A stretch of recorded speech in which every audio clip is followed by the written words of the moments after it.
This is Corporate Warrior, high-intensity training lifestyle and business with Lawrence Neal, helping you improve your health and physique, become a great personal trainer, and start and grow your hit business.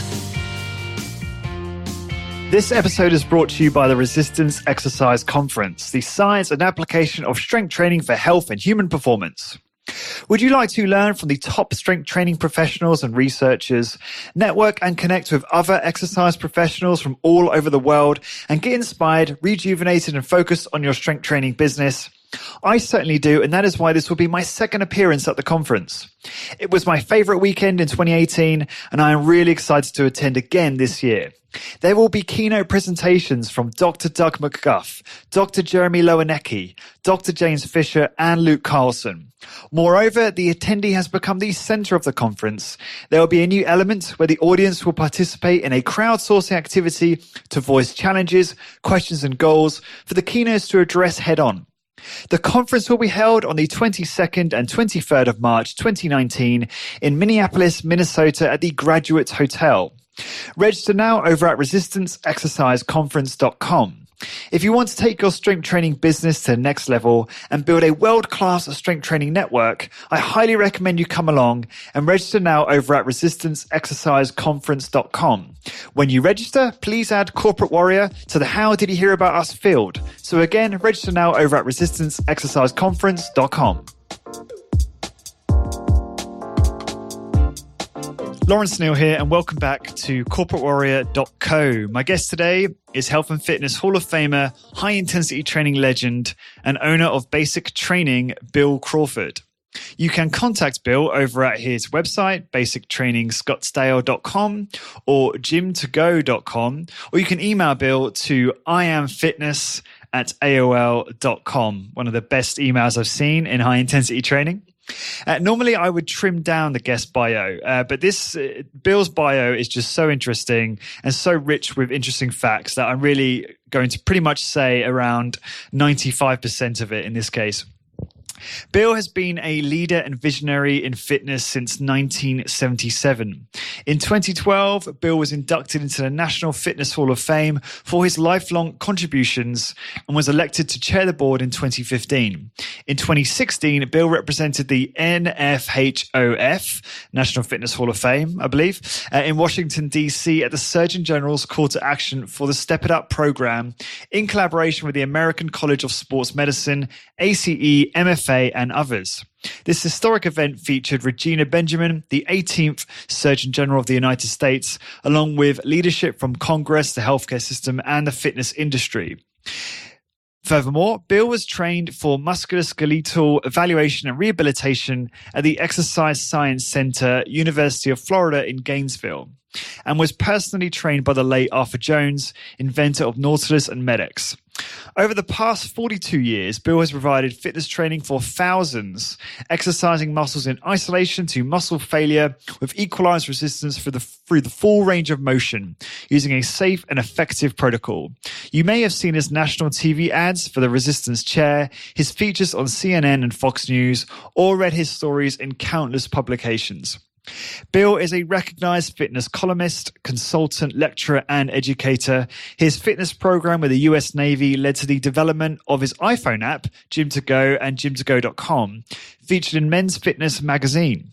Bill has trained major sports teams, athletes, and Hollywood celebrities and developed careers of many fitness professionals. Bill has also owned and developed fitness centers all around the world. Since 1997, Basic Training has been located in Scottsdale, Arizona, and is owned and operated by Bill and his wife, Debbie.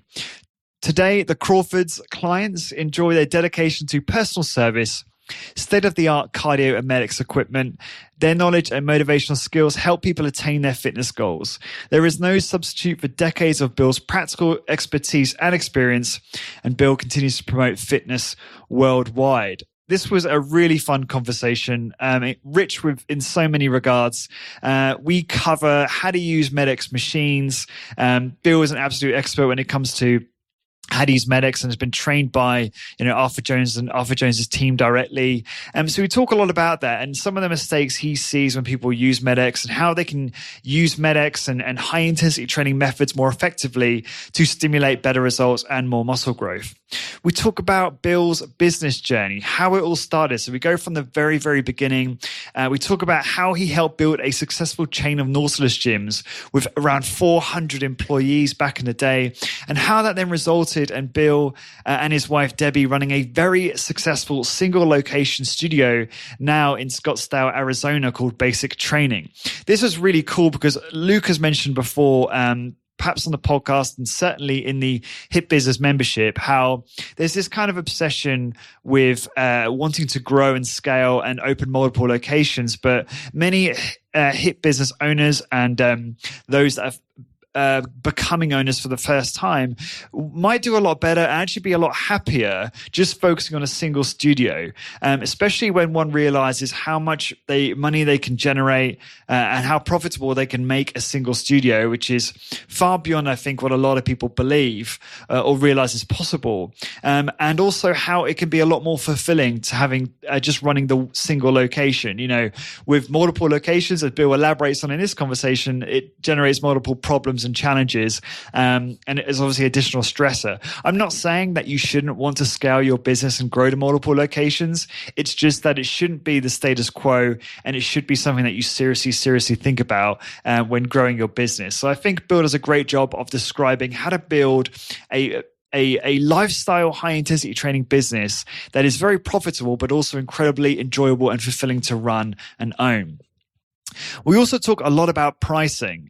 Bill has a la carte pricing options for his business, which are really, really quite interesting and different from what I've seen compared to a lot of the other high-intensity training studios. He even offers a $10,000 package if a client signs up for an entire year, which we talk about in some detail. And he gives some great advice on the importance of having monthly commitments or packages over single pay-as-you-go sessions. And we talk a lot about pricing and some great advice on that. We talk about the common mistakes he sees with new strength training business owners and how to avoid those mistakes. We talk about how Bill has generated so much business through word of mouth. And this is a really, really poignant and interesting point that we talk about. I think, I kind of wanted to say this during the conversation, but I didn't really create the opportunity, and we went on to other questions. But what's really important to take away from what Bill says with regard to his marketing, one of the things he says is the reason they have so much success with word of mouth referral and they don't do any real outreach aside from maybe the odd Facebook post is because they've been so good at doing a specific service, and they invest a lot of time and energy in becoming very good at something in a single location for a long period of time. And that's really important. And just to unpack that a little bit more, I think that with that type of focus in a single location where you focus on creating a very valuable service portfolio and always adding value to user as your primary focus in your business, and as a result of that, creating this exemplary customer service, you're going to create what they call true fans in your business. And that is people that basically are so bought into you and your services that they become your marketing army and they help you convert other people to your cause. And as we know, referrals are some of the strongest leads that you can generate for your business. There's no better kind of advert for your business than when someone is talking about you and what you do to someone else in a very positive way. And so I sometimes feel like this is probably the most effective way to generate additional leads. So it really starts in creating a very valuable service and focusing on customer service. And if you want more on that particular strategy, there's a great article from a chap called Kevin Kelly called 1000 True Fans, which elaborates more on this principle and strategy when it comes to marketing, which might help you save a lot of time and money further down the line. So yeah, we talk about a lot of stuff. There's even more than that as well. There's much more in this one, but those are some of the highlights, and I really think you're going to enjoy this one. For all the show notes, please go to corporatewarrior.co/Crawford. That's CRAWFORD. I hope you enjoyed this one as much as I did. So please enjoy this podcast with the one and only Bill Crawford.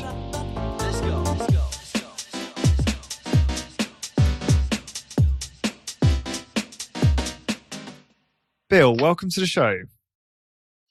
Thanks, Lawrence. And I want to express my appreciation to you for having me on as a guest. I'm always happy to talk about fitness. that you are. You have a great email address, by the way. I am fitness. Thank you. At Gmail or at Hotmail, one of those? Well, you don't have to reveal that, actually.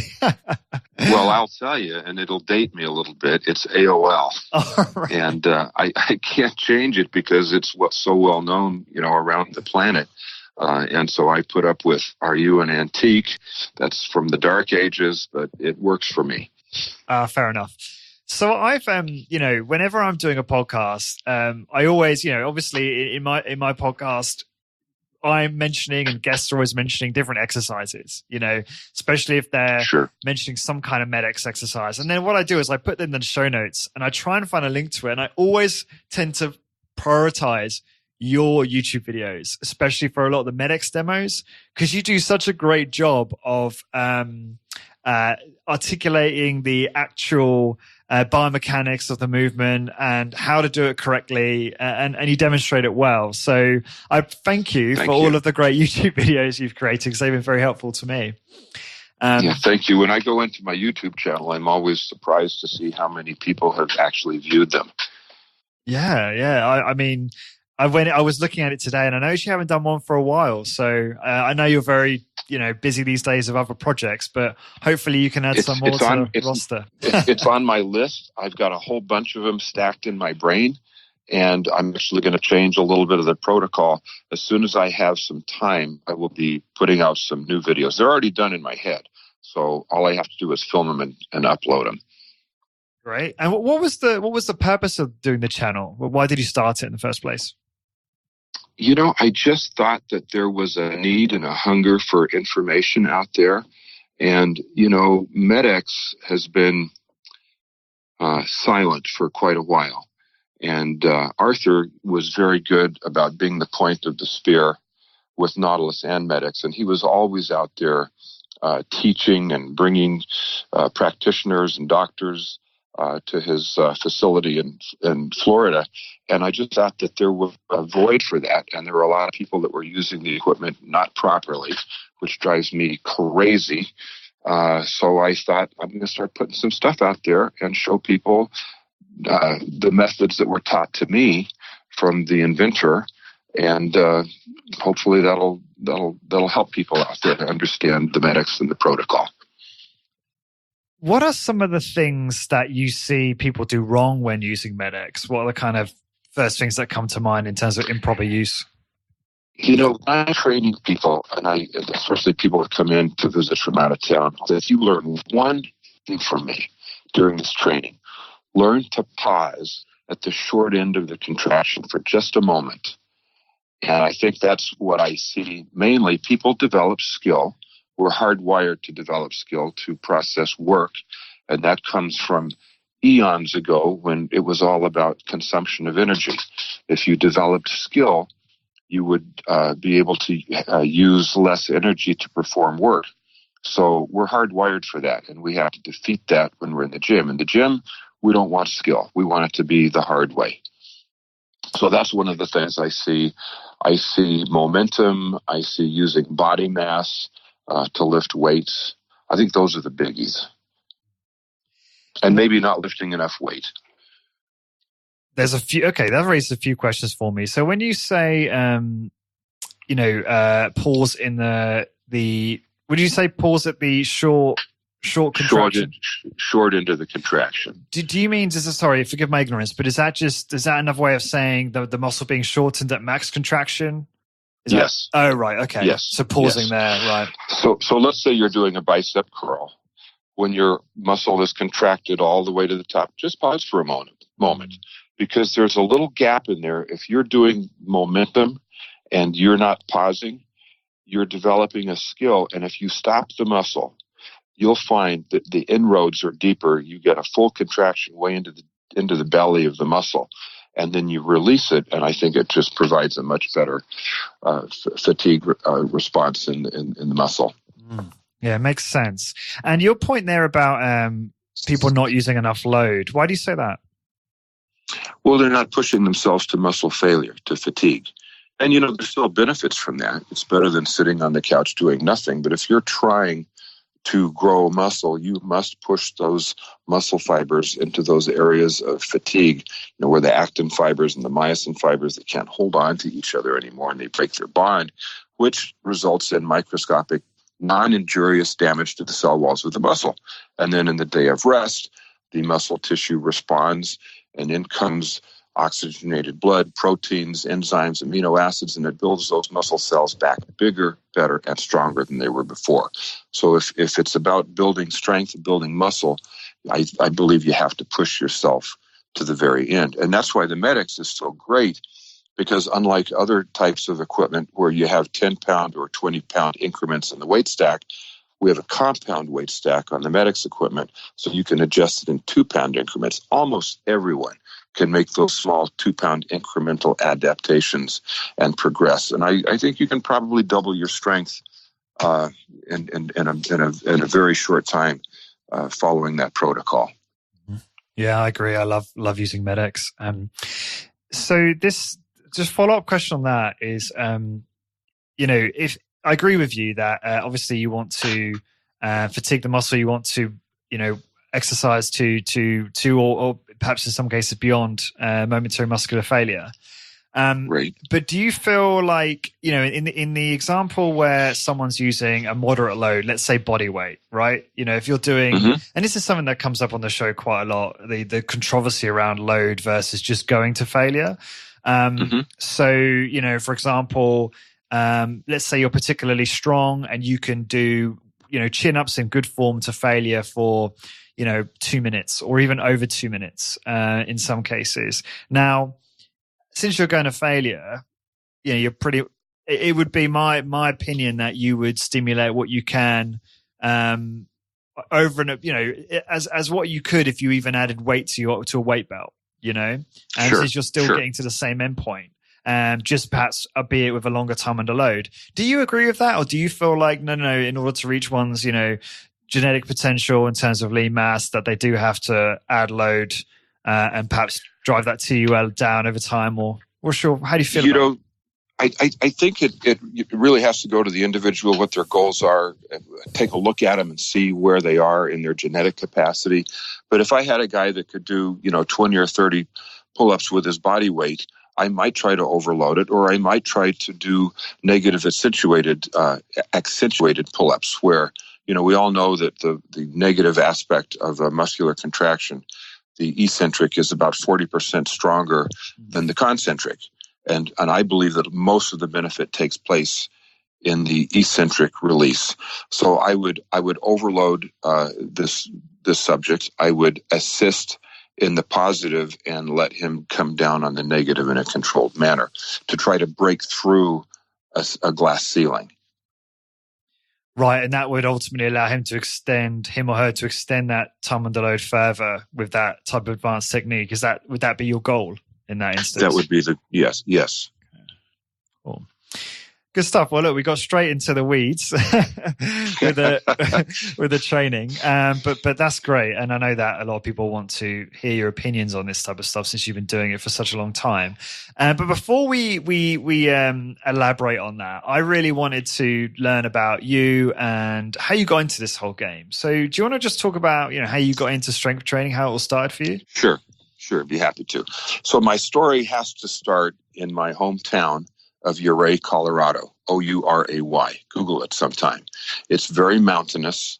And if you grow up in Ouray, you are going to become fit as a consequence of just walking around because it's all straight up and down. And so in my younger years as a child and young man, I spent a great deal of time hiking, climbing mountains, skiing. And I was actually involved in the racing circuit. I was a downhill racer. And that's what I wanted to do with my life as a young man until I hit a pine tree and in a downhill race. And that shattered not only my knee, but any hopes that I had of going forward as an athlete. So I went to school in Denver to become a graphic artist. And I was trained to do advertising, promotion, and graphic arts. So I went out to Los Angeles and I opened up a little advertising agency. And I was doing car dealerships, dress shops, restaurants, you name it, sides of buildings. And I'm on a ladder on Ventura Boulevard painting graphics on the side of a building. And this guy pulls up in a red Corvette convertible. He gets out and he's wearing a karate gi, shaved head, beard, very muscular. And he walks over towards me and I'm thinking, what the hell does this guy want? Right? So he comes over and in a thick Brooklyn accent, he says, do you do walls? And I understand that he's meaning graphics. And I says, yep, sure do. He handed me his card and I met him the next day. He was opening up a gym on Ventura Boulevard called Exercise Experts. So I did his signage, I did his graphics, I did his advertising campaign.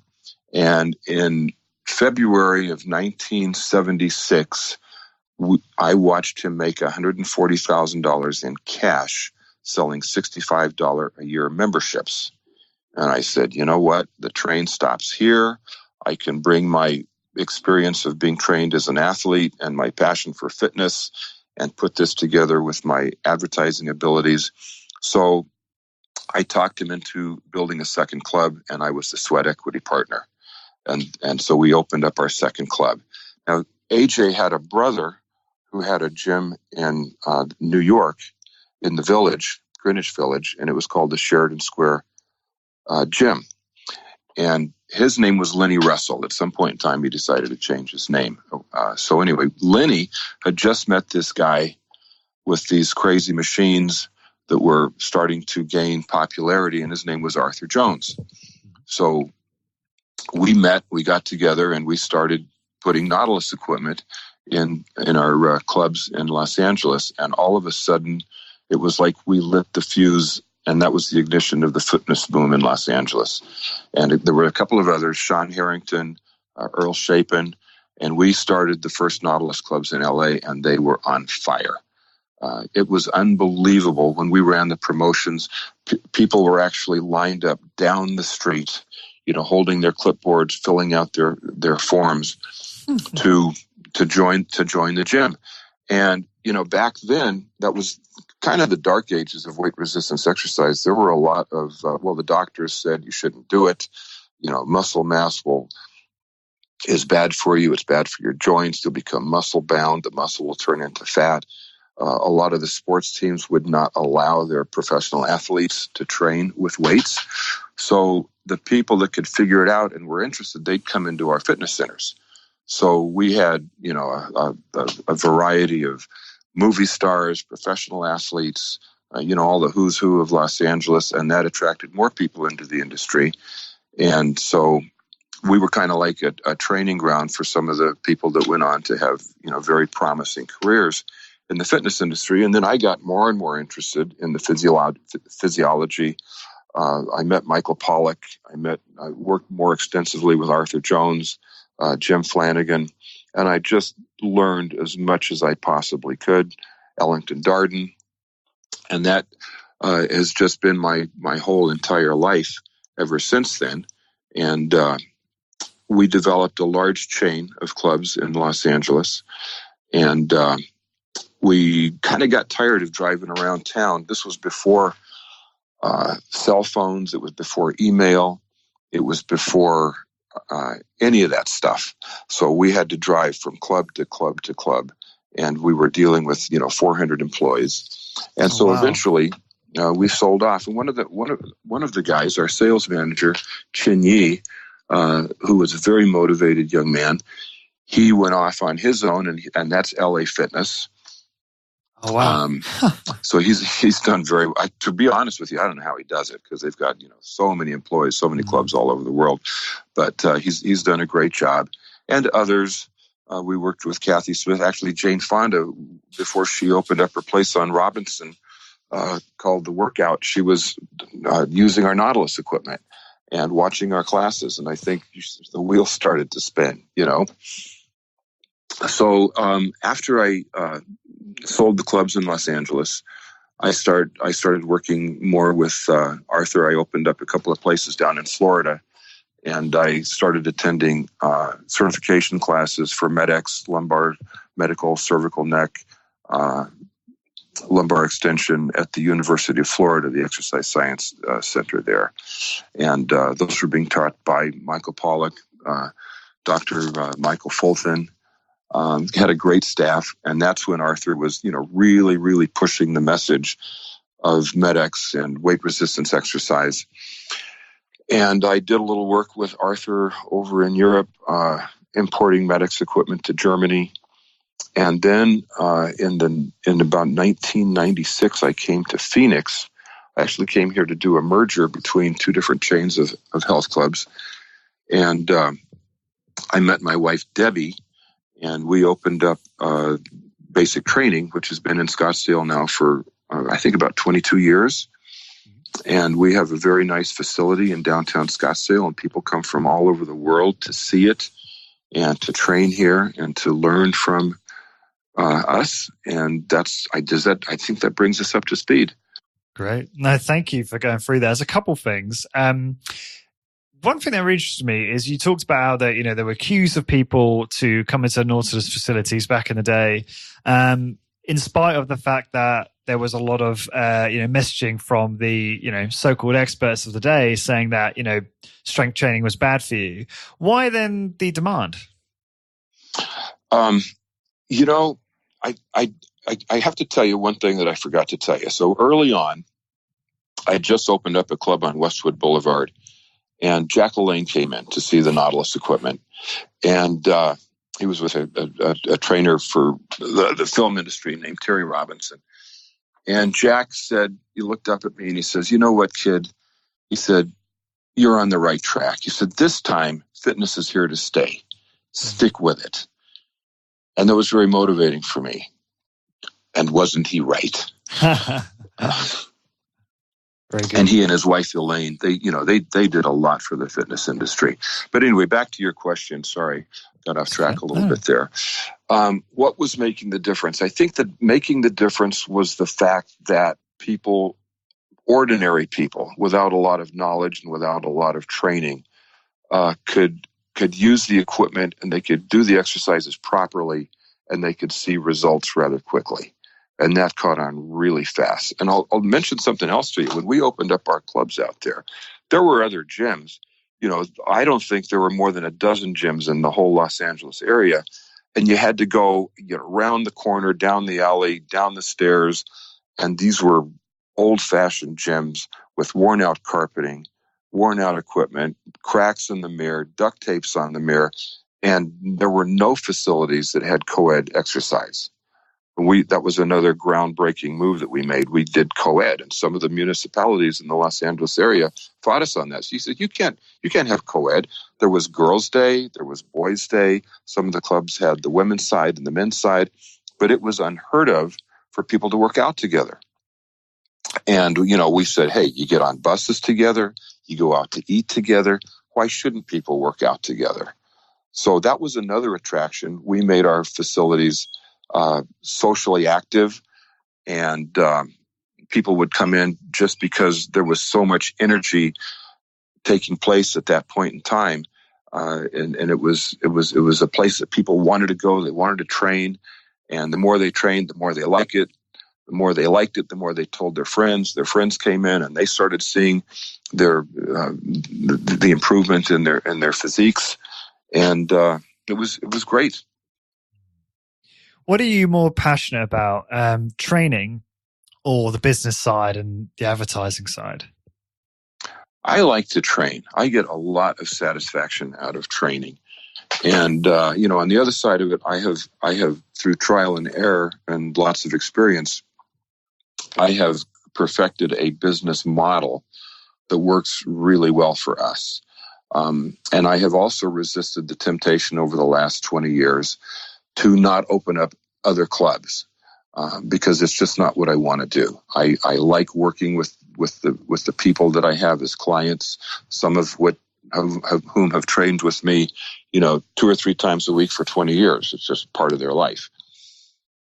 But the business model is important too, because I see so many entrepreneurs going out and they start businesses in the fitness industry and they fail. There's a tremendous failure rate in this industry. So I think there's a lot to be learned there, especially if you know, there's a lot of people that know exactly what they're doing. They're great trainers, but they go into the businesses for themselves and they find out that it's a dog-eat-dog world out there, and the consequences of not being successful are very serious. Well, we have to dig into that now. So no, this is great, because this is exactly what I want to talk to you about. You know, it looks like, and from what you've, you know, from our conversations on Facebook and obviously learning about you through the internet and talking to people, you've done incredibly well for yourself. And like you say, really have perfected this single location business model. I'd love for you to talk about the kind of key ingredients for you, you know, why you feel you've been able to make it so successful. Okay. So my facility is a little over 5,000 square feet, and it's divided into two parts. There's a glass wall that goes right down the center. Okay. Mm-hmm. So on one side is where I do one-on-one training, and I don't have any other trainers in here. It's just me. And so when I have an appointment with someone, they come in to a room that's filled with the greatest equipment that I've collected over many, many years. I've got most of the original second generation Nautilus equipment, but it's chrome. Arthur made thousands and thousands of pieces of either blue or brown or gray Nautilus, but he had a few lines of the chrome, and I'm fortunate to have one of those. I've got Avenger, I've got chains, I've got dumbbells, I've got just great stuff. And every now and then somebody will drop off a prototype to have us test, which we enjoy. But that's the one side. And I'm booked in that room from 6 a.m. until 7 o'clock at night every single day. And it's been that way for 20 years. On the other side, we have the membership side, which is a full line of Med-X, and we have every single Med-X piece that was ever made, along with a few other things. We've got some dumbbells. We've got lots of cardio equipment over there, and some of the newer stuff like Jacob's Ladder and the Marpo rope pull, standard treadmills, and so on and so forth. And people come over there, they learn the Med-X, and they go through the Med-X on pretty much a circuit, but we have different exercise groups for different ages and goals and so on and so forth. And I forgot to mention to you that on the other side where I do my one-on-one training, I also have the medical Med-X machines, the lumbar extension and the cervical neck. And so I integrate that into a lot of the different programs where I work with people. And we have a lot of people that come in just for that. People that are right next to having, surgery. And as a very last result, they'll come in and they'll try the Med-X equipment, and then guess what? They don't need the surgery anymore. And I might also add that Debbie trains on the Med-X side. I set the people up for the first time, and Debbie works with them until they get it, and everybody always gets it. We've got people in their 90s that go through the Med-X equipment, and they do just fine. So this is starting to make more sense to me now, because I was looking at your pricing, which is, I really like your pricing because you're clearly, very premium priced from what it seems. Okay. And I mean, but that's at least my opinion. And you have a number of options listed there. And obviously it makes sense if someone just wants to come into you for the neck training on the medical Med-X device, then if that's all they want, then is that how you decided to price that out as a standalone service? Yeah, right. As an a la carte, because so many people, want so many different things. And as a small business competing with, the big box gyms and things like that, we wanted to make it so that we could offer a wide variety of service levels and price points, so that what we have is accessible not only for your time, but also your budget. So people can come in and they can just do, the Med-X medical, in and out. That's it. Or they can train with me, or they can join the Med-X, or they can do both. We have people that train with me 1 or 2 times a week, and they work on the other side on their own, whether it's for cardio or additional strength training. all these different combinations can work together. And we've got, a pretty strong membership of people that just come in and use the Medix equipment on their own schedule. We're open from 6 o'clock in the morning till 7 at night, although a lot of times we're here until much later. So we try to make it kind of like, are you familiar with Burger King? Yes. Okay, well, they have an advertising campaign, have it your way. So we kind of make it so that there's a lot of different choices out there. And I think it would be challenging to survive in the marketplace if you didn't have those choices. And if I hadn't had, my years of experience in Los Angeles and other places with the big clubs, I don't know if I could have been as successful. That really helped a lot. I cut my teeth, in the real deal. So I wouldn't trade what we have here for anything. It's a great business model, and it suits our lifestyle. It's what we want to do. I think I mentioned to you that I have resisted the temptation to leverage this into other clubs because I just didn't want to do that with my time. I'd rather be in the gym, working with people, forging relationships, and I get so much satisfaction out of watching people progress. Like I get a lot of older people in here. Word is out now that I can get people out of their walkers and wheelchairs. And it's amazing because they come in, they've lost their mobility. I've got a program where I work with strength training to make them stronger. And once they're stronger, then I train them on unstable surfaces so that it forces their brain to react and respond without them thinking. And then they can go down the street and stumble, and they automatically have reflexes and the musculature to keep them from falling on the ground. So things like that where I get a lot of satisfaction. Very cool. So you, as you've spoken about there, you've got a blend of unsupervised, one-on-one, and group training as well. Is that correct? We don't do any group training. Okay. We just don't. And I know there's people out there that do that, and they're very successful, and it's a really good business model. I just didn't want to dilute the concentration and the one-on-one connection I have with people. I really believe I can push people farther and harder in a one-on-one situation than they get in a group situation. But again, there's some people out there that have really great group formats, and that's probably better than 90% of everything else that's out there. And I use sitting on the couch doing nothing as a reference point. Anything that you do above and beyond that is beneficial and helpful. And I know Luke in Minnesota has perfected a really good business model. He's very successful with it. And his clients get a lot of benefit out of that. Yeah. Absolutely. And very important point you raised there. Doing something is better than doing nothing at all. And, I want to talk about this decision you've made in terms of focusing on, so you've got the one-on-one training, and then people can use the other space with all the Medix kit and some of the cardio machines for unsupervised ad hoc usage. Correct. And that's it. Those are two essential services, right? Yeah, and I did mention to you that the partition between the two is glass.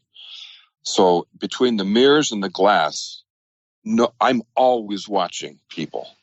And I have a door. And if I see someone that, has that look of wonder on their face, or they're doing something improperly, I just excuse myself, go outside through the door, correct them, show them the right way to do it, and come right back. So they're never supervised. Plus, my wife, Debbie, she's over there most of the time. And she's been working with me now for 20 years. So she is a very good trainer and knows this stuff inside and out, just like I do.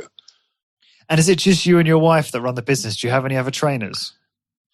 We don't have any other trainers, and it's just us. We do have people that will come in and operate the center when we go away, which is not too often, not often enough. And I'm not saying that I'll never have other trainers. Eventually, as I get older, might want to work a little bit less. It's a thought that I have entertained, but we're just not there yet. And when you say not there yet, is that a financial goal, or are you just loving it too much? That's a time goal. I just turned 65, and I will always be training until I can't breathe anymore. And not it has more to do with being active and pursuing my love in life than it does anything else. But if I'm 80 years old and I have a small facility and I come in, 2 or 3 days a week until noon, I can see that. I can see never stopping this. My clients might be older and I might be done by noon, but I'll still be doing this. Yeah. That's that passion is pretty important in the context of your business, for sure. Okay, so good stuff. So we talked about different types of services you offer there in terms of the quasi supervised, sort of unsupervised, however you want to call that, and then you've got the one-on-one. And you decided on this blend because I guess that's how you saw you could make a good amount of revenue per unit of time. I developed it over a period of time. So I first opened up the one-on-one center, and I found that, because of probably monetary constraints with a certain percentage of my clients, they would get to a certain point and then they'd say, okay, I'm on my own now. I'm going to go join a gym. And so I had an attrition rate where I was losing people at a certain stage to other facilities. And, they would go out and they'd join a gym and they would have equipment that, as some of us say, store fixtures, not really equipment. But they would, they'd be off on their own. And I thought, I could cover this if I opened up a membership side right next to this. Then I'd have it all. And so for me, there was no substitute, no other equipment that would work. I wanted to be able to provide the very best. So that's when I put in the MedX, and it works great. Good stuff. And I just wondered around your price points, is that something that you arrived to over time, or have you always priced yourself at that level? Well, what I can suggest to new trainers that are just getting into the business, price point is everything, and fast nickels are better than slow dimes. And if you want to get new clients, start with a low price point, where there is no hesitation whatsoever. They're, wow, that's a great price. So I'm going to go in. And then they get to discover how great you are and what you can do for them. So with me, when I first started, I had a lower price point because I wanted people to experience what I already knew and show them that I knew how to get them to their goals. But eventually, I started to raise my prices, and I knew where I wanted to be. There's some trainers that charge more. And the facility pricing, I think, is pretty fair. If we were in New York or Chicago, it would probably be more expensive. There's certainly places that charge less, like $10 a month. So I'm real comfortable with our pricing, and it works well for us. And one thing that I can also tell you, based on experience, you have to sell packages or monthly commitments. Don't even think about taking money from your clients as you go. And speaking of Ireland, there's this old Irish expression, you may have heard it, better in me pocket than yours, right? So when you have their money, you have their attention. When you have their attention, they will show up for trainings. When they show up for trainings, they'll get results in that order. So you try to get them to commit for as much time as possible. And we have, different commitment levels. We have 10 sessions.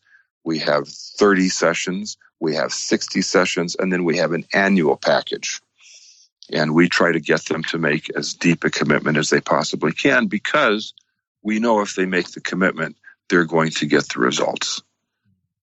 And how do you go about doing that? How do you go about getting them to make that deep commitment? Well, we just sit down eyeball to eyeball, and we assess their situation. We try to outline their goals, and we express to them exactly what I said to you. If you're sitting across the table from me, and I got to tell you, Debbie is really, really good. I was about to ask who's the better salesperson. No, by far, Debbie is by far. And of course, she's prettier than I am too, so people like to talk to her. But, look at them and say, look, we need to make a commitment here. And I always go back to, when the best athletes in the world come off vacation and it's time for them to train, what do? Do they go out into their garage and lift weights? Do they join a gym and go in and train? No, they hire a trainer because they know that a trainer can push them harder and farther than they would ever do on their own, and they'll get better results. So, Mr. Jones, you've got to lose 30 pounds. You're deconditioned. You're 50 years old. You're starting to lose your mobility, and this is going to interfere with your life and your quality of life. So this is not something we've had people to come in and say, well, how long do I have to do this? And the answer to that is for the rest of your life. You can't ever stop. And we motivate them and we teach them that fitness is a lifestyle and this is an investment in themselves and their future. Because, the consequences of being deconditioned, they're not cheap. That's right. They're very expensive. And I have found over the years, and I look at weight resistance exercise as medicine.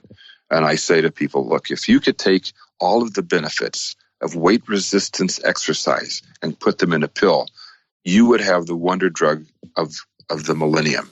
And you really would, because of all the things that it does. And I love it when a new study comes out. Oh, exercise is good for osteopenia. It's good for weight loss. It's good for your blood pressure. It's good for your kidneys. It's good for your heart. It's good for your brain. And it's all about getting oxygenated blood into deep tissue. And I think that there's no substitute for weight resistance exercise to do that. I always look at the musculoskeletal system as your second heart. Have we talked about this before? No, please elaborate. Okay, so we have our cardiac muscle, right? Mm-hmm. And that beats and it pushes blood, through your body, through the vasculature system, and you have the CO exchange that takes place in the muscle tissue and all of that. But a lot of times, especially as we get older, that heart weakens, and it doesn't have as vigorous a push of that muscle into the inroads. So what happens when you contract a muscle in muscular traction, lifting weights? The muscle squeezes down on all of that vasculature, and it displaces that blood into other parts of your body. So you open up capillaries that might have been shut down for a long time. It pushes blood into deep tissue. It pushes blood into your brain under pressure. And so you get oxygenated blood and nutrients into deep tissue that might have been overlooked for quite a while. And that's why I call the musculature system your second heart. Yeah, that's a good way of explaining it. Just, I guess, jumping back to your pricing for a moment, you've got Sure. I guess the ideal outcome is they end up purchasing a $10,000 annual package, right?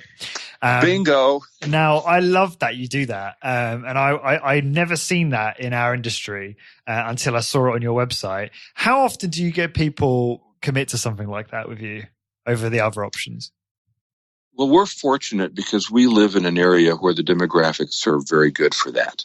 And obviously, you can't do that in all parts of the world. But in the Scottsdale area where we are, we're very close to Paradise Valley, Arcadia, and Scottsdale. So we have people that have an income bracket where they can do that, and they rationalize it. We have a lot of doctors here that have what's the name of the care that they provide? I can't remember, but they do the same thing. With all the insurance problems and everything that are present today, they just have a flat fee and they see their patients for anything, anytime for a whole year. So we, not everybody does that. I would say maybe 10% of our total client base will do that. And they're more apt to do it after they've trained with me for a while. I don't think you ever slam dunk someone walking on cold off of the street. To do that. But after they get to know the value of what you're doing, appreciate the equipment, appreciate the facility, it's not too much of an arm twist to do that. Yeah, it makes complete sense. You need to obviously build that trust for someone to make that kind of commitment. So, there's I don't know if you've seen it, Bill, but there's a Facebook conversation going on my profile at the moment that's gone totally crazy. I think it's got about 50 plus comments last time I checked. All I did is I wrote the post that said, what are the 10 most successful HIIT businesses?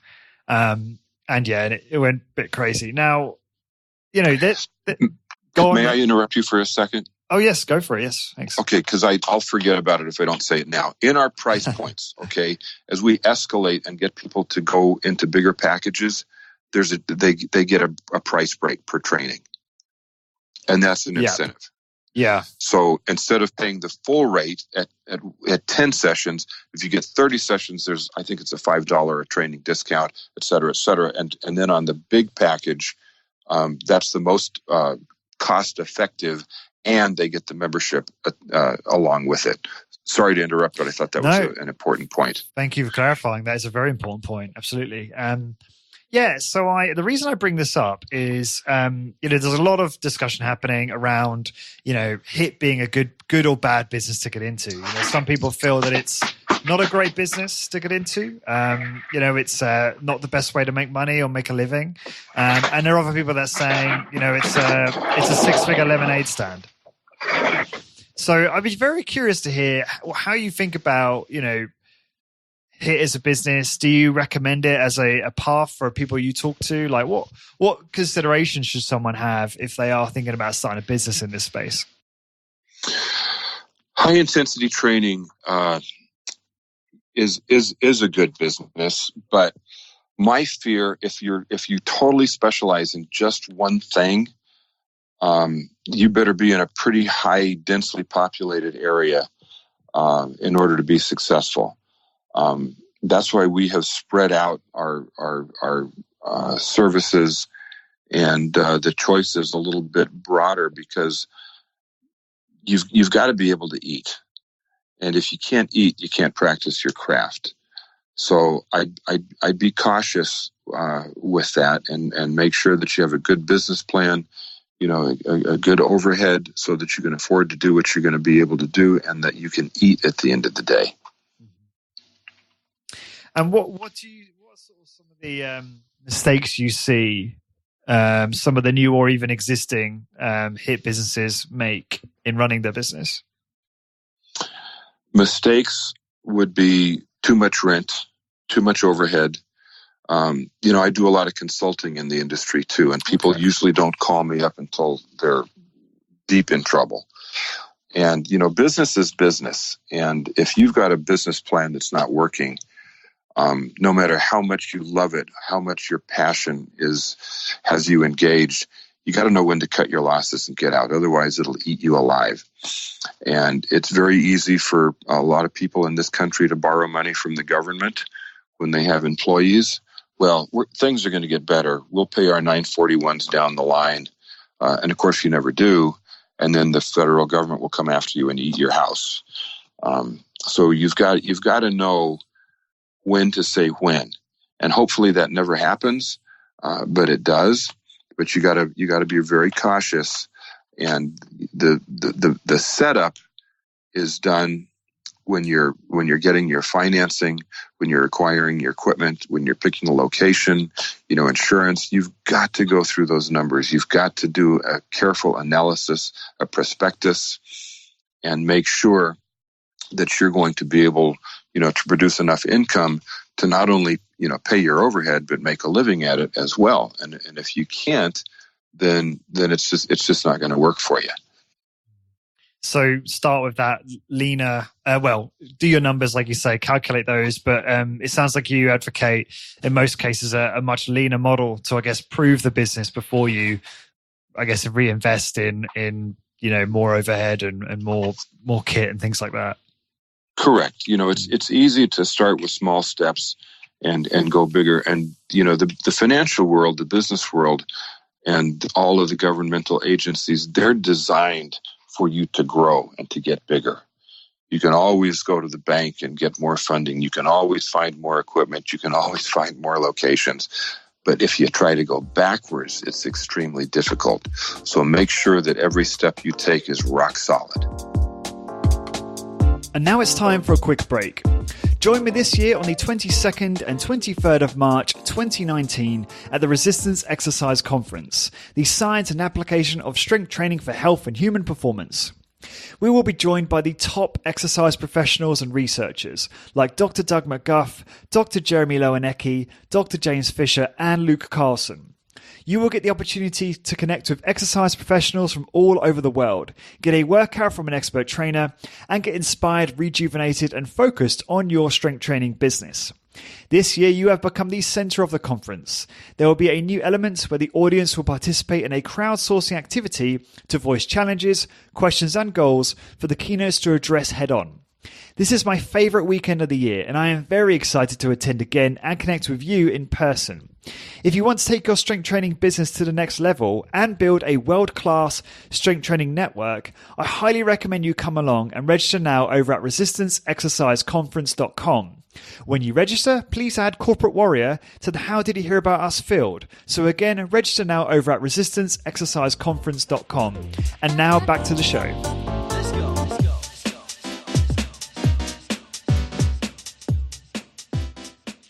You know, as you were saying earlier, you refined your approach over time, you know, in terms of the services you now offer and the layout of your place, which sounds very smart.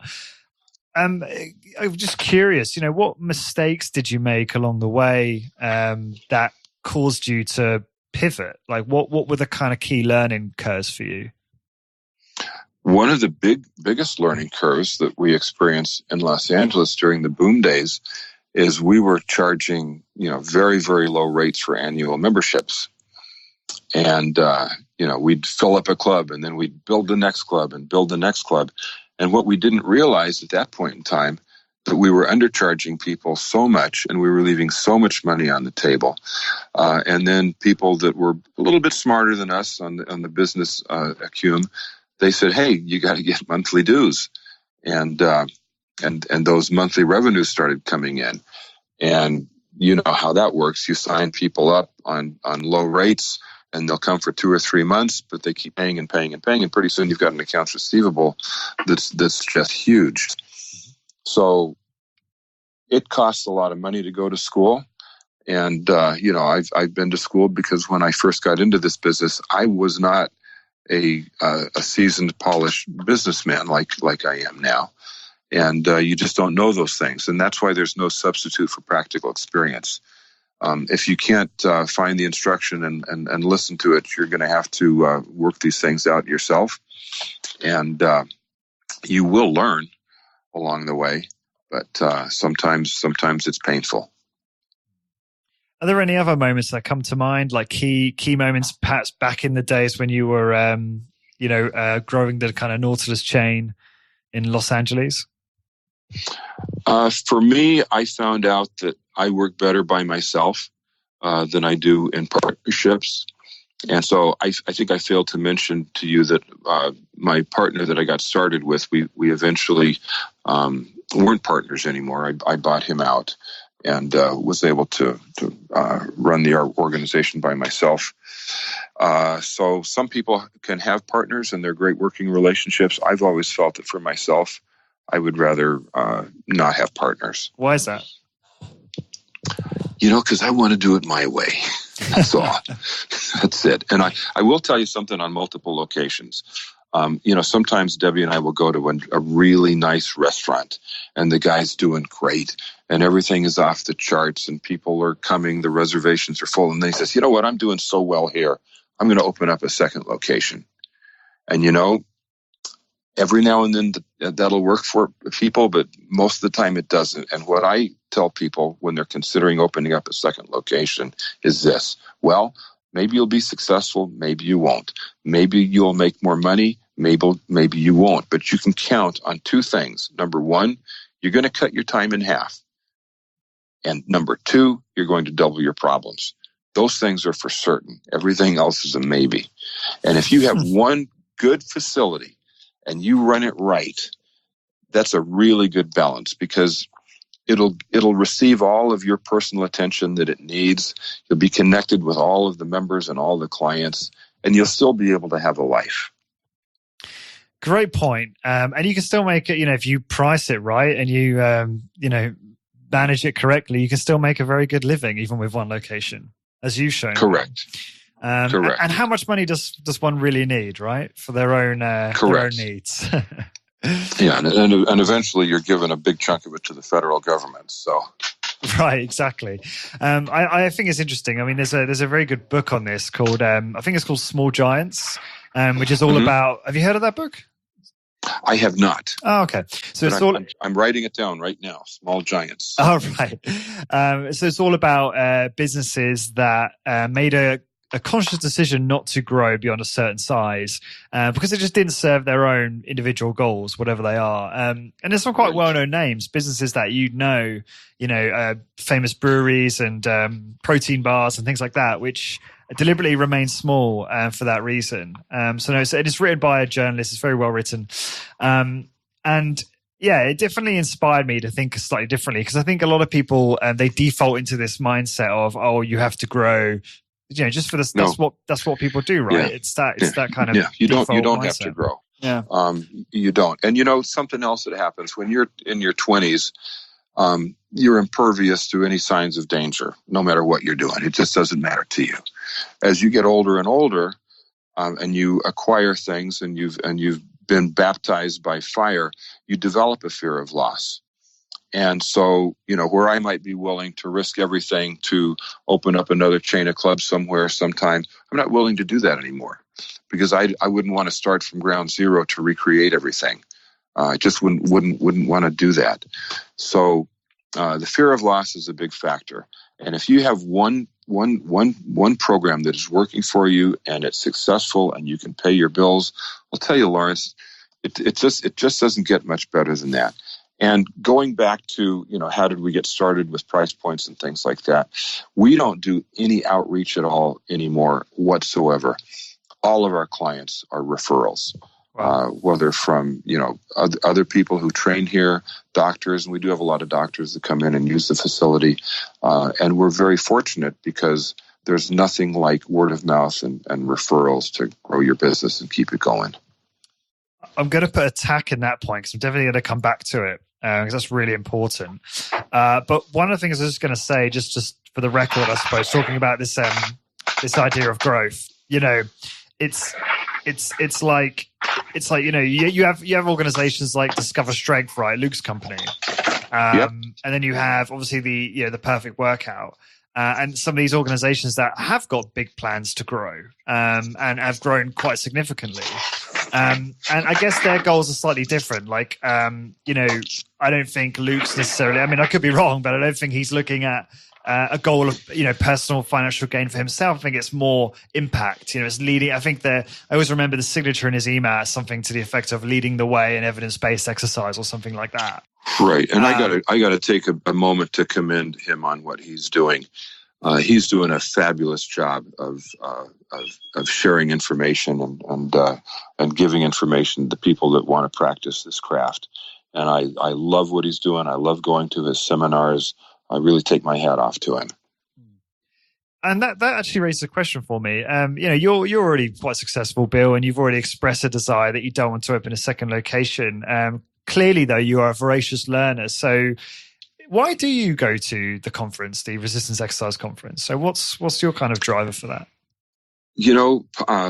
It's for me, it's kind of replaced going down to Ocala and the University of Florida, Gainesville, and listening to Arthur's lectures and, going through the training. I really missed that. And not only did I miss learning things and the hunger for information, the camaraderie of getting together with the people that are like-minded and practice the same craft. And I think Luke has done a really good job of recreating that. So I go for both reasons. I love listening, to the lectures, even though sometimes I don't agree with the information. It's still good, and it's nice to see what the other schools of thought are. And it's great to get together with some of the old timers that come in, and we can go out to dinner and share some stories. Yeah, I completely agree. And, one of the things you mentioned earlier is how you don't do any outreach, in your business. You don't do pay for any advertising or do anything like that. With the exception of Facebook. We do post on Facebook on a regular basis, simply because there's an old expression, out of sight, out of mind. And I just want to keep people aware that, we're here and this is a new machine or whatever. Training experiences, testimonials. We do post on Facebook. Okay, cool. Got it. But you've talked about how you've now in a position where you generate all your clients for your referral.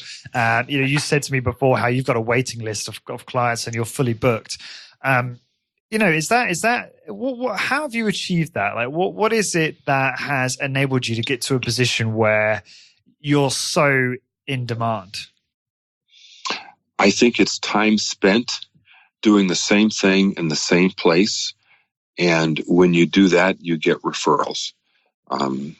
It's just a time tested. There's no substitute for time spent. There's no substitute for practical experience. And when we have a client that comes in, I take it very, very seriously. I try to connect with them and I work with them. And, I learned a long time ago that in this industry, you forge relationships with people when you train them. I was down on Westwood Boulevard and this old man comes in. He looked a little disheveled. He was in a suit that was a little dated, and he came in and he talked to me and he says, I want to sign up my employees to work out here. I says, okay, fine. He gave me his card. He says, come to my office tomorrow and we'll figure out how many want to join and we'll give you a check and you can get memberships for them. So my business partner and I, we drove up on Westwood Boulevard. We pull up in the front of this big, tall brick building and we're going, is this the right place? And we get out of the car, we go in, we get in the elevator, we go to the top floor, and we found ourselves in Armand Hammer's office. And Armand Hammer was a big industrialist, known quite well around the world in his time. And he signed up his office, and we walked out of there with a check for $20,000. And back then, that was a lot of money. Yeah. Well, Mr. Hammer started coming in and training. And he wasn't in his office. He wasn't in his glass tower. He was in a T-shirt and a pair of gym shorts, and all of his props and defenses and all of that was gone.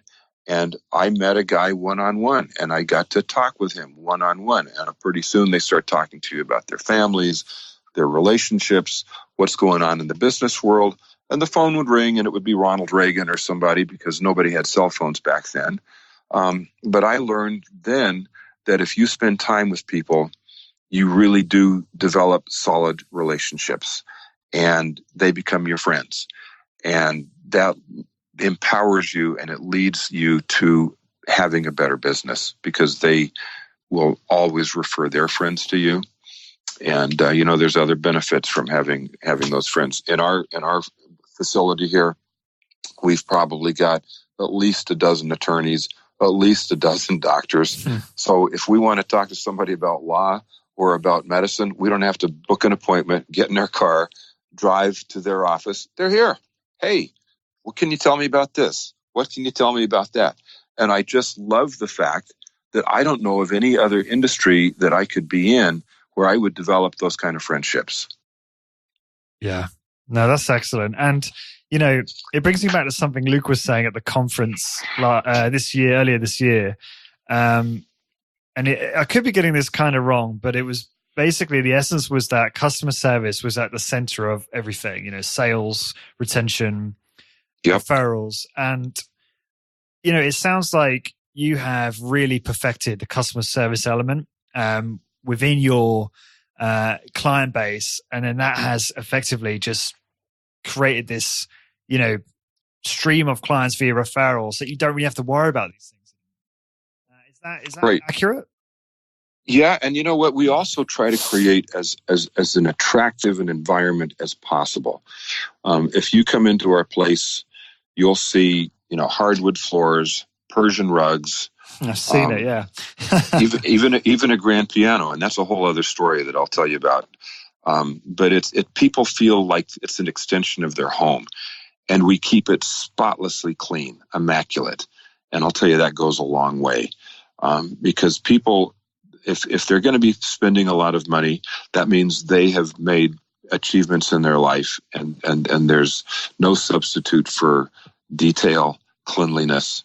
And if you got fingerprints all over the windows and dust in the corners and pieces of equipment that are in disrepair, it's going to work against you. So we do everything we possibly can to make this as an attractive an environment as we can, so that people feel safe, they feel comfortable, and they feel at home. And so you want to hear about the grand piano? Go for it. Okay, so we have some famous musicians that train here, and one of them is a guy named Steve McCarty, who was with the Steve Miller Band for a long time. He wrote a lot of their songs. And so Steve had us over for dinner one night, and he had sold his house and he was getting ready to move, downsize a little bit. And he says, I just don't know what I'm going to do with this grand piano. I hate to sell it. I hate to get rid of it. I can't take it with me. And I thought, you know what? I've always had this crazy idea in the back of my mind that it would be really neat to have a grand piano in the gym. And so we made a deal, and I bought the grand piano from him.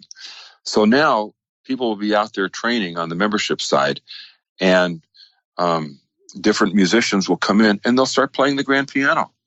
And it's great. Steve plays the grand piano. Dan Winus, who is a Grammy award-winning gospel singer, he wrote a song in here a couple of weeks ago, and a couple of people were crying listening to him play the piano. But it's just another thing that separates us from everybody else, and it makes people talk about the place. Wow, have you heard about that gym in downtown Scottsdale that has a grand piano? Really? And then they come in and you show them the medics and they're working out. When I first started in the business, I don't know if you know anything about the animals that I used to use. No. Have you ever seen any of the pictures on my Facebook? No, I don't think I have, actually.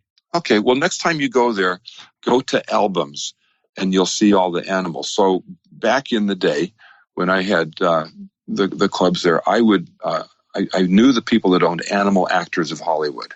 Okay, so here we're getting into publicity stunts, which you have to do. Okay, so I would rent elephants, tigers, lions, bears, you name it, and I would advertise in the paper that today you can meet Katie, the 6,000-pound elephant. She'll be at basic training.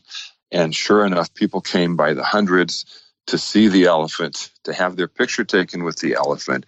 And while they were at it, they went in and looked at the gym, and we signed people up for gym memberships. It worked great.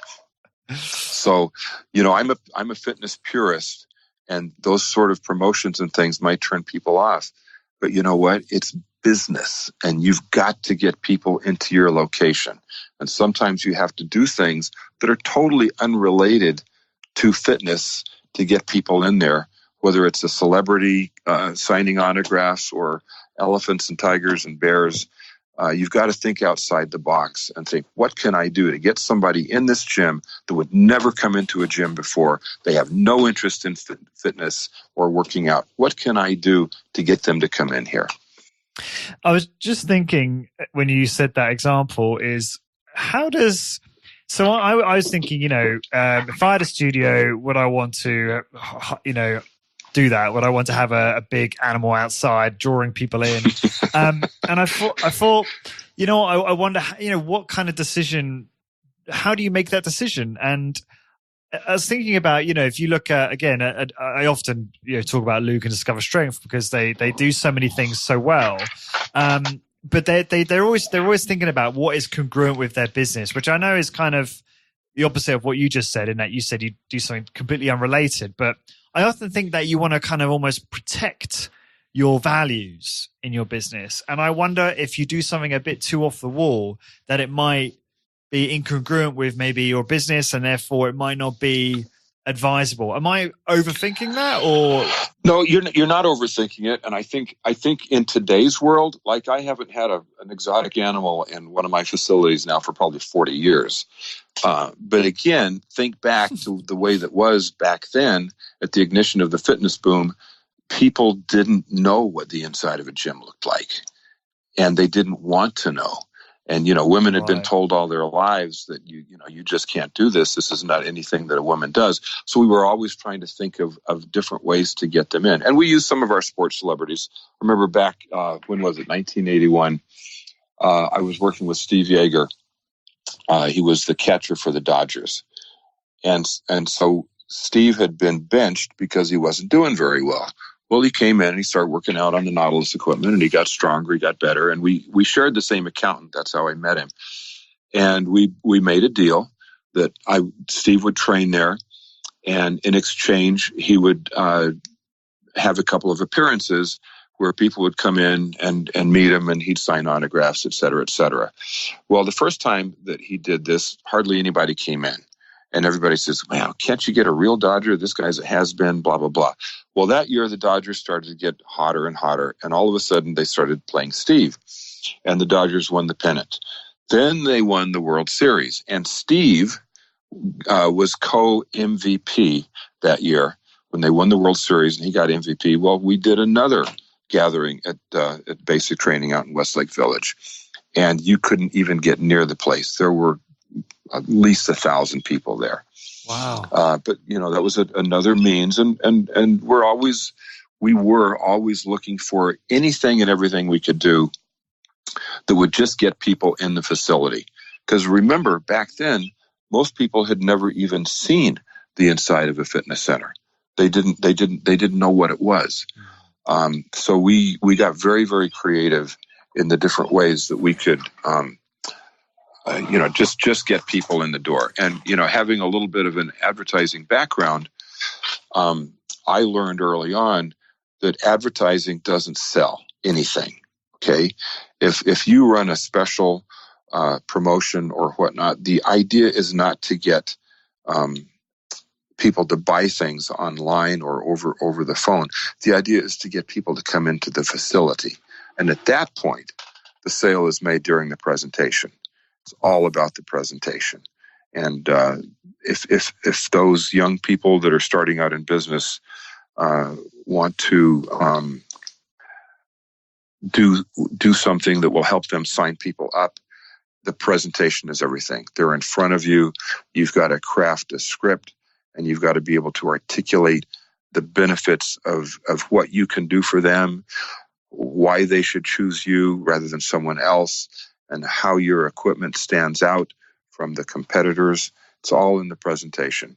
And I used to tell my salespeople, because I used to have a lot of salespeople, I says, when these people come in, they're not just looking.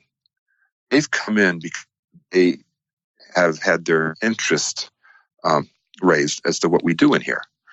And once they come in here, they'll go to this place and the next place and the next place until one thing happens. What's that? Until they run into a salesperson that can close them. So we worked, really hard on our closing techniques back then when it was all membership driven, to be able to capitalize on the promotions that we did and close people when they came to point of sale. And when you talk about the presentation, we're likening that to Discover Strength or Rock Solid Fitness will call it like the proven process. So getting someone in for an introductory workout, let's say, and then asking a range of questions, and then drip feeding information to them to show things like expertise during an effective workout. That's the kind of thing you mean, is it as well? It is as well. Okay. And even the first time in touring the facility, don't stand at the front door and tell them what you have. Get them to follow you and take them through the entire facility and point out some of your favorite pieces of equipment and show them and demonstrate. Because once they're following you physically, pretty soon they're going to be following you mentally. And it'll be a lot easier to get them to commit to undertake a fitness program.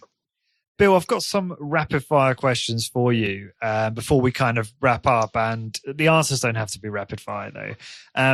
You've talked a lot about the interesting people that you've trained. Who has been the most impressive athlete you've ever trained in your facility?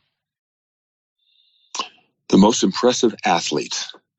Oh boy, I've worked with a lot of them. Or just Jerry individual, Corey was a great boxer. Steve Yeager, as we were talking about. But and I get asked this question a lot, and I'll tell you, and I said this earlier in the interview, the people that impress me the most and that I get the biggest bang out of are the people that come in walkers and wheelchairs, and we can get them up and get them moving again. As a matter of fact, I just posted a couple of days ago on a subject that I have. She's 80 years old, and when she came in, she was in a walker, and she could barely get in and out of her car, and that walker was soon going to lead to a wheelchair. I have a film of her on my Facebook where she is on a wobble board. Mm-hmm. I saw that. Yeah, and that's where I get my big bang. That's what I love. Or someone that loses, 300 pounds. A few years ago, I had a woman that came in, and she was morbidly obese. She could barely walk from the car to the front door. And it took 2 years, but she lost 170 pounds. And we were actually invited back to New York. We were guests of CNN on their fitness program because it was so remarkable what she did. And I remember when she first lost 100 pounds, I had her pick up two 50-pound dumbbells. And I do this with people all the time when they hit a monumental point in their weight loss. So I had her pick up two 50-pound dumbbells and walk out to the car and come back.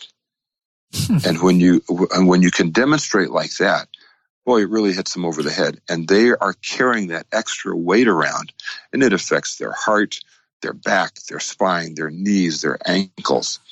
So there's also, those kind of techniques that you can use along the way to let people know how far they have come, because to them, they can't really tell it's incremental. But when you can put that weight in their hands and have them walk around with it, then they get it. Is that the same lady who did the hot air balloon? Yes. Goal? Yeah. Yes. I saw that. Yes. That was great. Yeah. That was awesome. It was wonderful. It changed her life. But yeah, she looks amazing, remarkably different. It's incredible. And I'll link to it in the show notes because it's a great testimonial for you as well. Exactly. Now, obviously, strength training plays a role, but the majority of that is clearly diet. How did you manage to motivate her? I mean, is diet, do you consult on diet very much? I'm not a nutritionalist, but I have learned things along the way. And, it's very clear to me at this point that it's all about caloric deficits. And so we work really hard on that. We monitor. And I got to give a plug for Fitbit. I think that Fitbit is a great tool in helping people become accountable and keep accountable. It's a little bit addictive, but over the years I've used books and Write It Down and websites and this and that. I think the Fitbit is a really good tool for that. And how does that work though in the context of getting a calorie deficit every day? How does the Fit? I mean, I don't actually use one, so I don't really know how it would work. Okay. Well, what it does is it measures your caloric output, and then it has an exhaustive reference of all different kinds of foods. You name it, it's in there. And so you enter your food, and it measures the calories. And there's bar graphs in there that shows the difference between caloric expenditure and caloric consumption. And, as long as you're in a good deficit, sensible deficits, 400 or 500 calories a day, there's extremes, and then there's over extreme where your body's going to hold on to the fat. So we try to coach them in long-term achievement of fitness goals.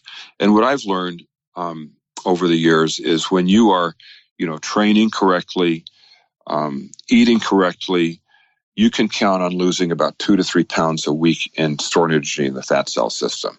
And 10 pounds and 20 pounds and all this stuff you see on television is just not realistic. Yeah, no, I completely agree. And it's certainly what I've seen in my experience as well. Interesting. So I wanted to ask you this as well. When you were talking about your different pieces in your facility, which are sound really incredible. What's your favorite piece, personally? Oh, there's no favorite piece. Probably there's just not. And if we talked earlier as to maybe someday I would condense down a little bit. That would be the hardest thing in the whole world, is to pick and choose what equipment I would keep and what equipment I wouldn't keep. But I'll tell you, probably the piece that is the most remarkable and has the most engineering and is more advanced than just anything else that's out there would be the MedX medical lumbar extension machine.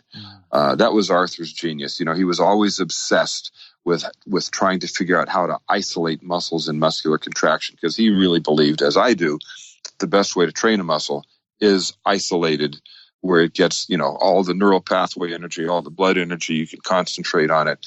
But he could not figure out for the longest time how to isolate the lumbar spine. He thought he had at one point in time with the Nautilus low back machine. And then he discovered that there was rotation in the pelvic structure. And if there was rotation in the pelvic structure, that meant that muscles from the glutes and hamstrings, femoris biceps, were being recruited to do the work. So finally, he actually went into a depression and reclused into his ranch in Ocala. And he finally came up with a way to drive the femur into the pelvic structure using a series of restraints. And by blocking that pelvic structure and forcing the movement of the torso, you could then achieve isolated contraction of the paraspinal muscles and the lumbar muscles of the lumbar region. And I think that piece still is light years ahead of anything else that's out there. There's a woman that wrote a book not too long ago, Crooked. Are you familiar with it? Rings a bell, but I haven't read it.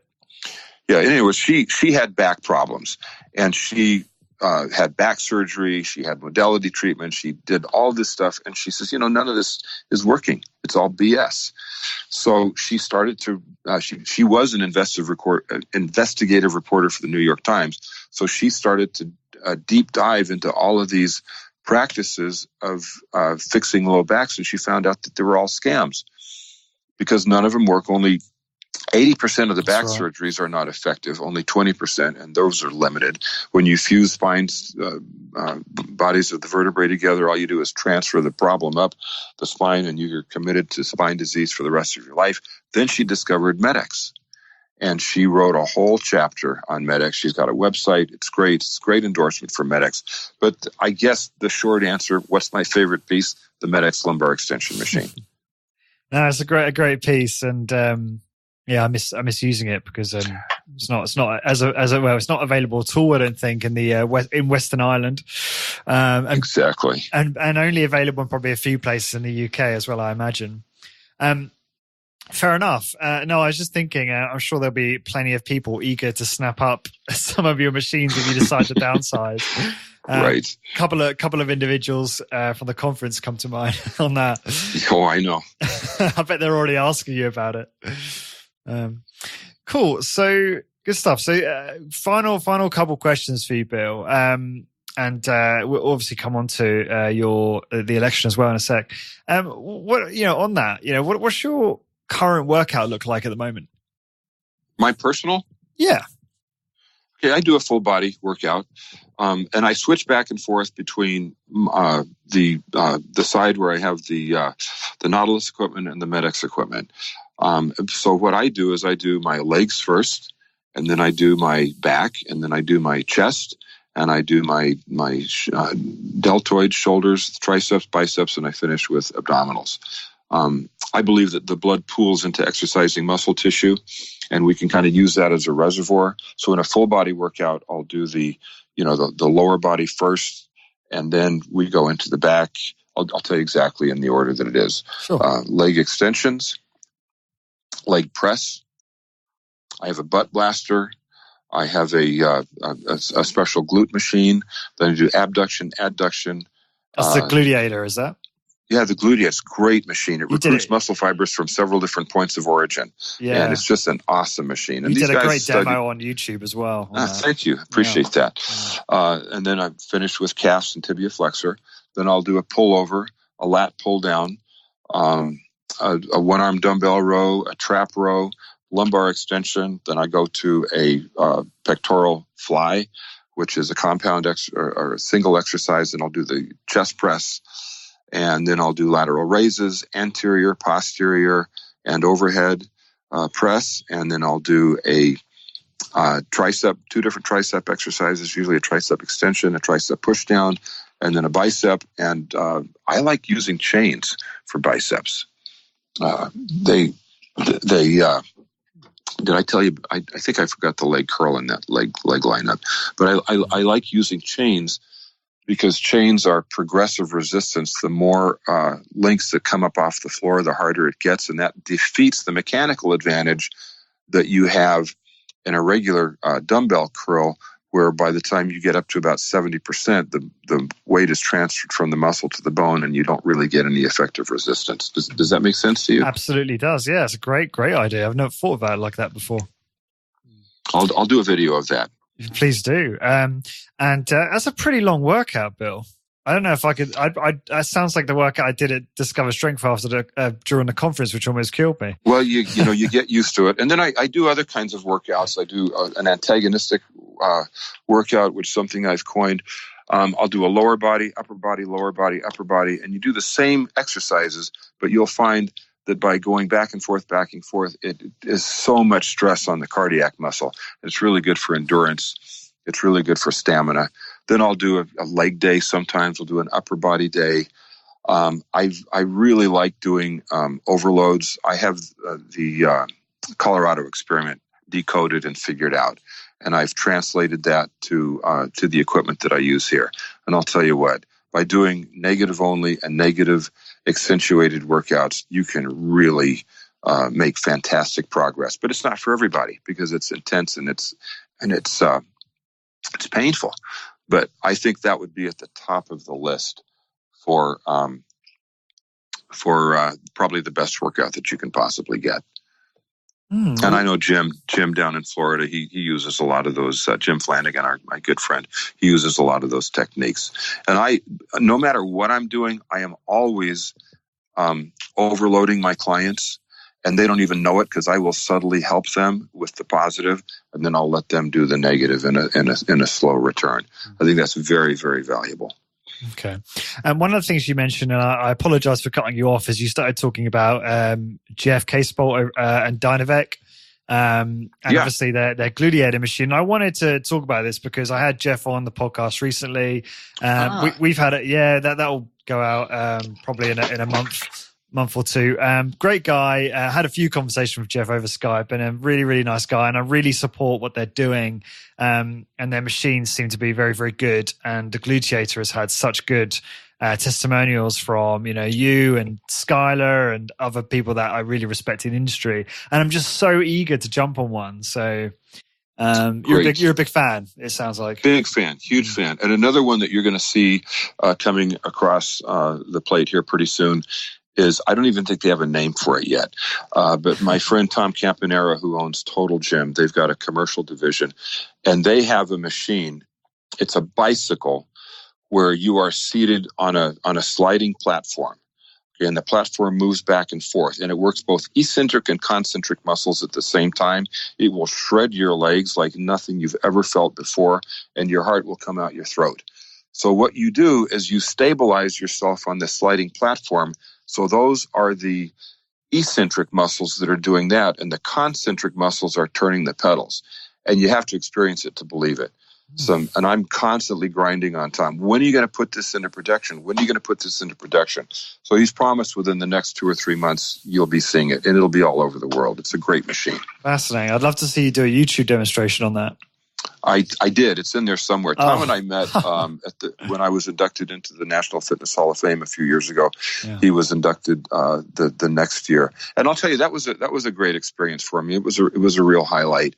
And then they asked me to chair the organization for a few years, so I got to go back to Washington and do some fitness seminars with 2 different surgeon generals, and I worked on the Step It Up program. And the Step It Up program is a program that was designed by the CDC and the U.S. Surgeon Generals, targeting our most sedentary population to try to get them off the couch and to do something, especially in the inner cities and things like that. Some people don't move. They watch TV all day long. So this is walking and rolling programs for people, and they're undertaking a huge national campaign, and they're engaging the medical professions, they're engaging the trainers, and they're engaging celebrities and athletes that'll do PSAs, public service announcements, to try to get people off of their couches and putting one foot in front of the other. Of course, what we do in our industry is above and beyond that, but it's still nice to see efforts being made when we have such a sedentary population. I know for a fact that if our population was fit, we wouldn't have a national healthcare crisis. We wouldn't have these problems with healthcare and insurance and prescription drugs. They would be non-existent. And on that theme, it's quite well known that you're currently running for city council there in Scottsdale. I am. Now, you are clearly very passionate about changing national health and maybe international as well, and really making an impact there. And is that, I'd love to hear more about your motivation to run for city council, and I guess what the long-term goal is for you. And I don't know whether it's just health focused or more about, better governing of the region and that kind of thing. Well, I've always wanted to get into politics in my older years, and now that I'm in my older years, it's time to flip the switch. But we have been involved in local issues and in the community that we live in Scottsdale for a long time. I've always volunteered, worked on campaigns. We live right downtown Scottsdale. Our business is right downtown Scottsdale, and there are always issues coming up that impact business. And so I became active in some community issues a few years ago, where there was an entertainment district that opened up, and the entertainment district was kind of out of control. They didn't have any rules for noise, parking, the impact that it had on the community. So I engaged the entertainment industry and the neighbors and the local government, and we came up with remedies for some of the problems. And then I worked on the mayor's campaign a couple of years ago, and he asked me to run to help him push his agenda forward, which is, turning Scottsdale into a better city. Lots of issues which would take another hour to go through. But I became active, and we are in the middle of a campaign now, and we've raised a lot of money. We've got a lot of endorsements. The mayor has endorsed me, the Arizona Multi-Housing Association, the Scottsdale Area Association of Realtors, and several people that are currently on the council or have been on the council and community leaders. So it looks good. And there are personal issues that I have, policy issues that I have. And if I can make a difference with the seat that I've had over the past several years, I know that being elected to an office will give me a bigger, louder platform from which to speak from. And I do have national issues that I'm concerned about, and I am fitness oriented. And, one of the things that I've been trying to get done in this country for a long time is a federal tax credit for people that are fit. And why not? When people are deconditioned, it costs the federal government and the Treasury tens of $billions a year dealing with the consequences of being deconditioned. When you are working out, that money comes out of your own pocket. You take the time. But when you're fit, you don't have the same consequences of someone who is deconditioned, and that saves the federal government lots of money. Why not further motivate that section of the population with a tax break, $1,000 a year? Great. Then more people will do it, because there's a lot of people that won't do anything unless there's money involved. So that's one of the issues that I'm passionate on. And I think if things go the right way, I might be able to progress to an area where I can speak louder and more people will hear me. So I was watching one of the, I think it was the closing points from one of the meetings, one of the debates, and you held yourself very well, I thought. But clearly you've got some quite stiff competition. How many people are you up against for this? There are 5 people running for 3 seats. And 3 of those are incumbents, but some of those incumbents, the community's not real satisfied with the job that they're doing. So we've got some daylight. And because I have so much support, and I've been able to raise quite a little bit of money for the campaign, it's all public. I think we're up to $97,000 in campaign contributions, which is a sizable chunk in a race like this. But that allows us to buy lots of advertising and push our message out and penetrate to all of the voting households in Scottsdale. So the race comes up the 6th of November, and actually there's a debate tonight. So as soon as I finish this interview, I'm going to start practicing for the debate tonight, and we've just got a full schedule for the next 2 or 3 weeks. So looking forward to it. I'll definitely keep posted. And hey, I gotta tell you, you've been doing your homework. I appreciate that. No, you know more about me than I know about me. Well, I appreciate you noticing, but I have the good fortune of listeners that always keep me up to date on. So I don't know if you saw, Bill, but I put a note out on social media just saying I was interviewing you today. Anyone have any questions? And yeah, I did, and I wasn't really familiar with the 3-letter term that one person used. And I looked it up. Oh, SOP. Yeah, what does that mean? Standard operating procedure. So it's okay. Got it. Yeah, just your systems and processes in your business. Got it. I mean, I think we talked about that to an extent, but I think it's something that, in all honesty, that I've covered in a lot of other episodes. So I felt like there was other things that were wanted to talk about with you. So that's the way it kind of happens with questions that get submitted. I will use some, but it's always challenging to ask all of them and make it a productive and enjoyable interview as well. Sure. So what else was I going to ask you? I've just had a thought that's gone completely from my mind. Oh, that's what I want to say. I just wanted to say, best of luck with the election. I hope it goes well for you. And unfortunately, yeah, I was going to say this podcast, not that it will have much of an impact because it's more related to fitness, but I'm assuming it'll be out after the election's been decided, because this will probably come out in at least a month or two. Sure. So a little bit unfortunate, but at least it will help, I guess, grow your profile over time is the hope. What's the best way for the listeners to find out more about you, Bill? Contact you. We have a website, and our website is basictrainingscottsdale.com. And my email is imfitness@aol.com. And our phone number at the facility is 480-874-8008. Any of those will work, and we'll respond to all of them. Thank you very much, Bill. And I don't know who's got a better email address, you or Doug Holland. Doug Holland's is Deep Squat 1.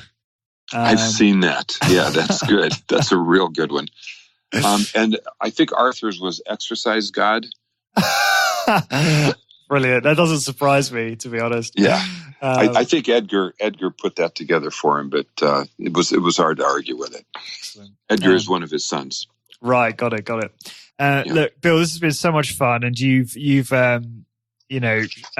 demonstrated so much wisdom on this podcast that I really, really appreciate. I'm sure the listeners will really enjoy it, or have really enjoyed it if they've got to this far on the podcast. Well, I want to put a big thanks to you for asking me to participate in this. As you know, I love talking fitness, and I could go on and on and on. So it's been my pleasure. You're very welcome. I felt like we could have talked so much more about other aspects. We could have dived into other lines of questions, and perhaps we'll do that in the future, because there's certainly so much more, like so many things you said that brought up so many questions for me. And for all the listeners, to find this episode, please go to corporatewarrior.co/Crawford. That's CRAWFORD. And for all episodes, please go to corporatewarrior.co/podcast. And until next time, guys, thank you very much for listening. Discover how to improve health, become a great personal trainer, and build a successful high-intensity strength training business. Check out corporatewarrior.co. corporatewarrior.co. This episode is brought to you by the Resistance Exercise Conference, the science and application of strength training for health and human performance. Would you like to learn from the top strength training professionals and researchers, network and connect with other exercise professionals from all over the world, and get inspired, rejuvenated, and focused on your strength training business? I certainly do, and that is why this will be my second appearance at the conference. It was my favorite weekend in 2018, and I am really excited to attend again this year. There will be keynote presentations from Dr. Doug McGuff, Dr. Jeremy Lowenecki, Dr. James Fisher, and Luke Carlson. Moreover, the attendee has become the center of the conference. There will be a new element where the audience will participate in a crowdsourcing activity to voice challenges, questions, and goals for the keynotes to address head-on. The conference will be held on the 22nd and 23rd of March 2019 in Minneapolis, Minnesota at the Graduate Hotel. Register now over at resistanceexerciseconference.com. If you want to take your strength training business to the next level and build a world-class strength training network, I highly recommend you come along and register now over at resistanceexerciseconference.com. When you register, please add Corporate Warrior to the How Did You Hear About Us field. So again, register now over at resistanceexerciseconference.com.